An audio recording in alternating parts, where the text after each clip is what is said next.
Cuaca pagi ni redup-redup macam tu. Dan ini sayur daun pucuk raja.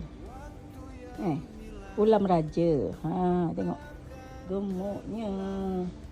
Masak apa sedap ni. Dah lama kita abaikan dia orang. Tak masak kan, makan kat luar. So ni tengok. Sedap gemuk-gemuk semua.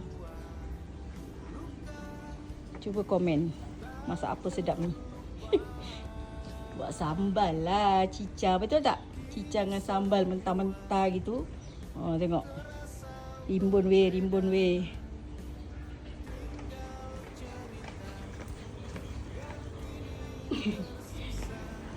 Okay, kita pergi belakang.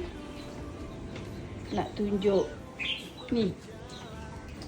Keladi gajah. Jackpot. Yang ini ranting-ranting ni daun pucuk manis ya. Ini semua daun pucuk manis. Dia punya batang besar. Daripada bawah ni kita tanam. Ini semua. Tu daun pucuk manis tu dia, daun dia. Nampak? Daun pucuk manis gemuk. Okay, then ni. Wow. Apa ni nama dia? Sireh. Ni sireh. Tengok gemuk-gemuk sirehnya. Muda-muda lagi. Ni. Dan tu daun kari. Okey, bos potong daun ulam raja. Kita nak makan dengan dicecah dengan sambal. Sambal kukus. Mantap. Semua tak habis. Tak makan kan? Makan juga. Mana tak pernah makan. Nanam rajin. Nanam rajin. Makan malas. Apa ni?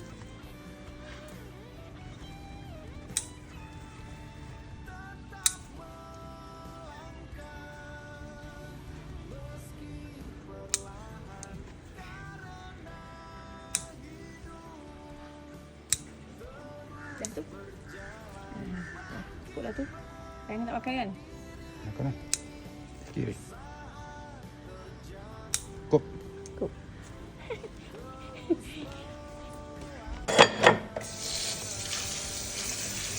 Kita makan ulam-ulaman.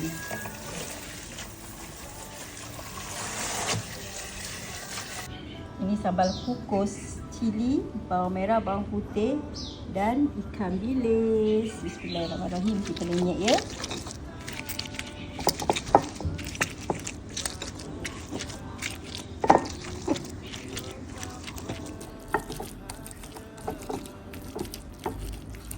Okey, sambal ketuk, sambal kukus siap. Ini tanpa belacan ya.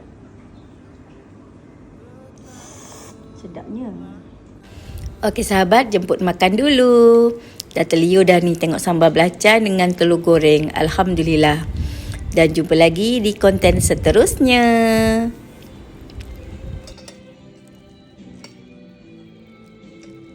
Bunda menggunakan beras perang campur dengan beras mati.